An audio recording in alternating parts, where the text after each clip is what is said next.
Okay, please tell us about Access Agriculture. Well, let me just start with my name.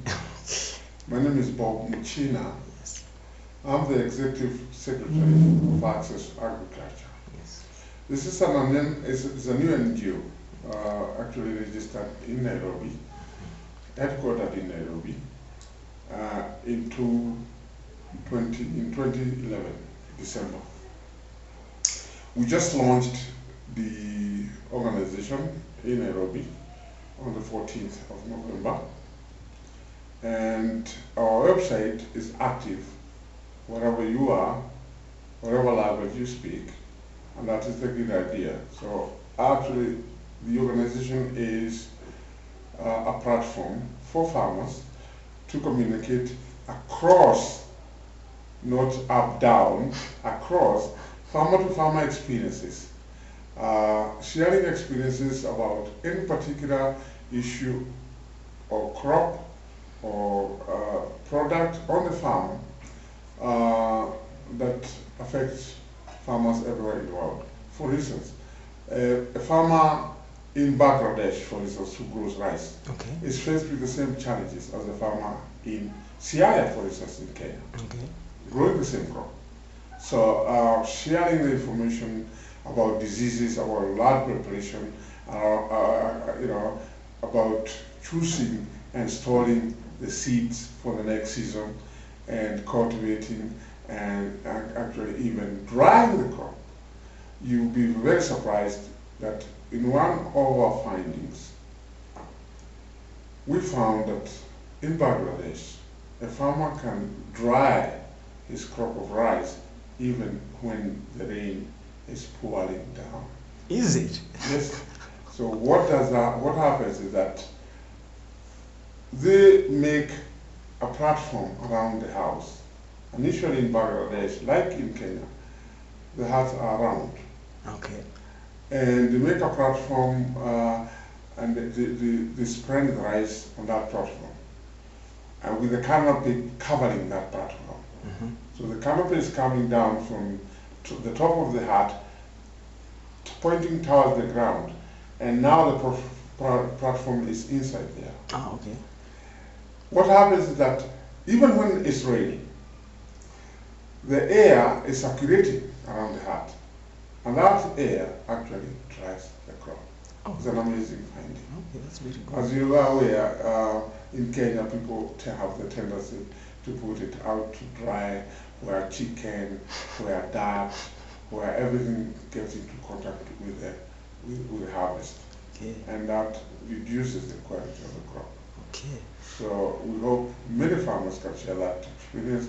Not only for that, but when you get to our website, we are actually handling all aspects of agriculture. Okay. Now, the website is free. Anyone can register, get onto the website, and pick any particular product, be it fish, be it livestock, be it any crop. In fact, the crops come in terms of, it is divided in terms of cereals, vegetables, and you just select the item you want. Then you go down the website, you find that you actually can select the language. And let me tell you, this is the real aspect and the real driving force of Access Agriculture. Okay. The ability to provide a farmer with a platform in which they can either play online, and number two, get a video of the same product they're trying to get information about, and most importantly, in their own language. Okay. So on the web, you select the language, you select the crop, you select any other way that you want it, Okay. and you select the video. Okay. Right, or you can select the audio. Okay. Okay, why did you decide to open the East African office in Nairobi? Well, okay, when or why? I mean, Why? I didn't say why. Because Kenya, at least Nairobi, is very well interconnected. You are aware that Kenya is now rated the second in Africa Okay. on the accessibility of online services. Okay.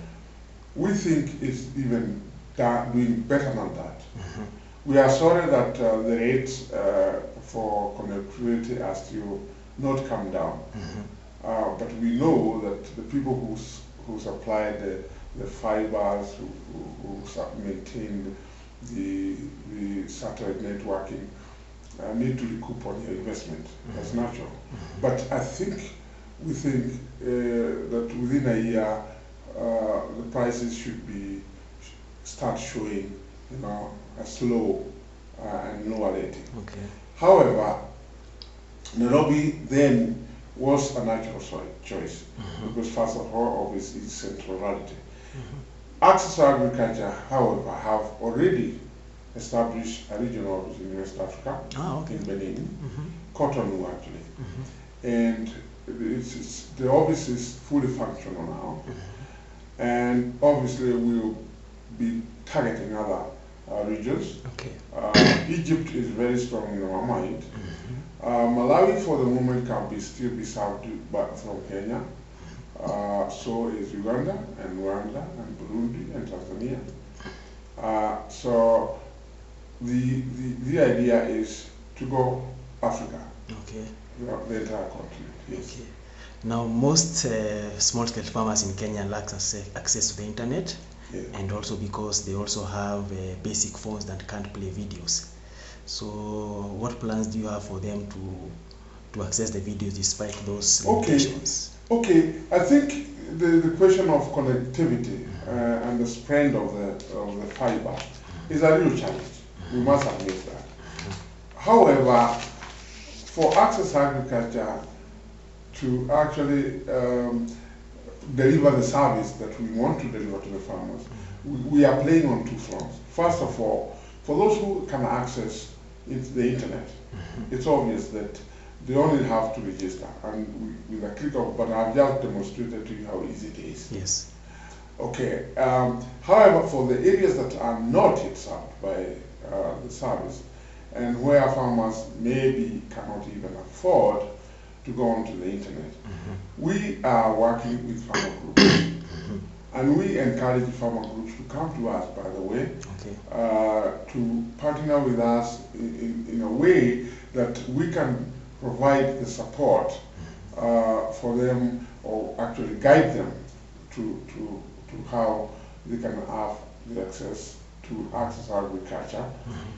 And the way you do that is, for instance, most villages right now play the English football, the EPL. They have small clubs all over the place, either in bars or by the side of a cafe, where they actually invite people to come and watch English football. In the same way, farmers can actually gather in a hall and have that played out to them. They can actually ask us how that arrangement works, and we are more than willing to be of assistance. Fine. Okay. What warning do you have for pirates who plan to download the videos and the podcasts and then sell them to uninformed customers? That's a very good question. Well, but I don't think we have any, because for the moment, at least, we want everybody to have access to that stuff. Yes. Whether somebody wants to play a mouse game where you download and then you go and make sure that you repackage it and sell. Yes, exactly. And video. We obviously will catch up with you, because literally it means that you can come directly to us instead of playing it from the other table. And we want the farmers not to pay the maximum, anyone, not the farmer or even anyone who wants to go and pirate. The maximum they can get from us is an original, and then they can get it at only 200 shillings, which is the cost of the actual cost. It's not a cost that we are making money.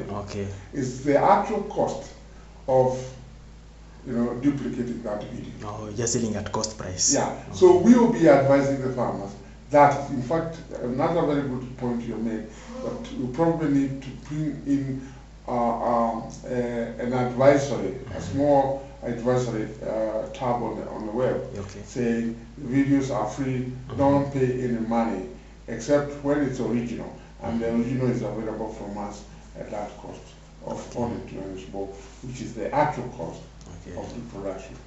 Fine. Okay. Speaking of the podcasts, most radio stations in urban areas that target the youth don't have agricultural programs. Yes. How do you plan to encourage them to play these podcasts? We are more than willing, and I want to appeal through you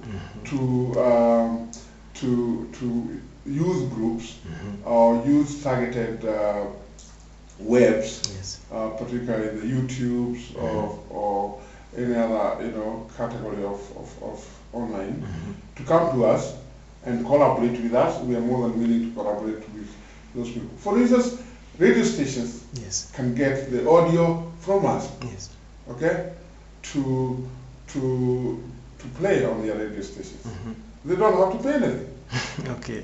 So that's why we're encouraging youth groups, at least the ones that you mentioned, to come and get the audio delivered to them at no cost. Okay. Yeah. Does Access Agriculture have a social media strategy? Yes, certainly. We are soon going to launch next year, in 2013. We intend to launch the AGTube. Obviously, that is going to play very heavily in the social media with the youth. We encourage them to even upload, not just download. And obviously, we have to appeal to them to keep it decent, so that at least this is a very serious business. It's probably the most serious business in Africa.